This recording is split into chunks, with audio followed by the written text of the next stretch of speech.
অভিশপ্ত শয়তান হইতে মহান আল্লাহর আশ্রয়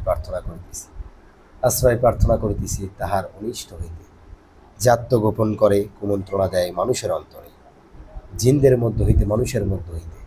হে দয়াময়, তুমি আমাদেরকে আশ্রয় দান করো তোমার সৃষ্টির সকল কিছুর অনিষ্ট হইতে। দয়াময় করুণাময় পরম দয়ালু মহান সৃষ্টিকর্তার নামে শুরু করিতেছি।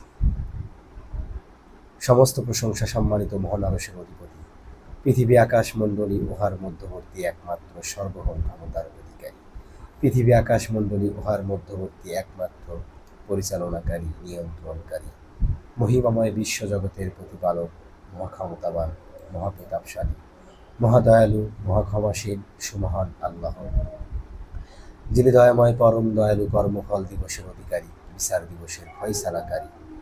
আমরা শুধু তোমারই পুণ্য অনুগত্য করি, পুণ্য বর্ষত্ব করি, শুধু তোমারই সাহায্য প্রার্থনা করি। আমাদেরকে সরল পথ প্রদর্শন করো, সরল পথে পরিচালিত করো। তাদের পথ যাদেরকে তুমি অনুগ্রহ ও দয়া করেছ, তাহাদের পথ নহে যাহারা তোমার শাস্তি প্রাপ্ত হয়েছে। সম্মানিত দর্শক শ্রোতা, আপনারা যেখান থেকে দেখছেন বা শুনছেন, আপনাদের সকলের প্রতি মহান সৃষ্টিকর্তার বিশেষ দয়া ও অনুগ্রহ বর্ষিত হোক। আশা করি ভালো আছেন, সুস্থ আছেন ও সুন্দর আছেন। কোরআনে আল্লাহ নারীদেরকে পর্দার কথা বলেছেন। এই পর্দা আসলে কি? আল্লাহ কোরআনে যেমন নারীদেরকে পর্দার কথা বলেছেন, উভয় ক্ষেত্রে পুরুষদেরকেও আল্লাহ পর্দার কথা বলেছেন। নারীদেরকে আল্লাহ যে পর্দায় আবদ্ধ হতে বলেছেন, ঠিক তদরূপ পুরুষদেরকেও আল্লাহ পর্দায় আবদ্ধ হতে বলেছেন। আসলে পর্দা কি? আমরা এই পর্দা বিষয়টাই বুঝি নাই। আজকে নারীদেরকে প্রচলনভাবে বোরখা, হিজাব, নিকাব এসবের মধ্যে আবদ্ধ করা হয়েছে।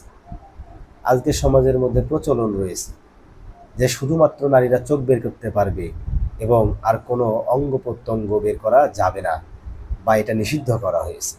তা আদৌ কি আল্লাহ এ কথা বলেছেন? কোরআনে কি এরকম স্পেসিফিক আল্লাহ দিয়েছেন?